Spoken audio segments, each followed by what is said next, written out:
Olá, pessoal! Eu sou a professora Marina e no nosso segundo exercício de lógica de programação, a gente vai precisar escrever um algoritmo que imprima todos os números inteiros no intervalo fechado de 0 a 20 em linha com um espaço duplo entre os números inteiros.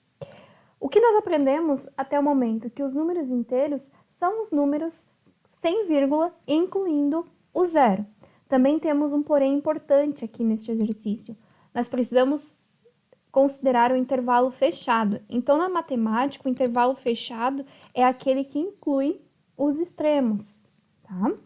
Então, quando os limites, que são no caso os extremos, nesse caso 0 e 20, do intervalo pertencem ao conjunto. Então, nós também vamos mostrar o 0 e o 20 se eles estiverem de acordo com a nossa afirmação. O que mais nós temos se nós quebrarmos esse exercício em problemas? Nós precisamos, então, escrever os números. Tem que ser na mesma linha.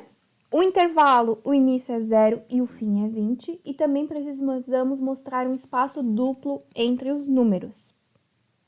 Logo, precisamos preencher essas 4 condições. Se a gente tem um intervalo com o 0 e o 20, já nos remete a utilizar uma estrutura de repetição. Nesse caso, vamos utilizar o para. Vamos, então, para o Portugal. Vamos iniciar declarando a variável. Então, sempre quando nós vamos utilizar determinada variável, é necessário fazer a declaração. Nesse caso, ela vai ser do tipo inteiro. E depois, vamos iniciar o nosso para. Já vou colocar aqui as chaves. As chaves, elas delimitam o início e o fim desse bloco. E dentro do para, também entre parênteses, nós vamos colocar, então, o início do para, que vai ser em 0. O fim do para, que vai ser em 20. E também, se o nosso para, ele irá caminhar para frente ou para trás, poderíamos dizer dessa forma, né? Nesse caso, ele vai começar em 0 e vai até 20. Então, cada vez que ele executar o que estiver dentro desse bloco, então, nesse caso, me escreva na tela, ele vai incrementar mais 1 no nosso contador.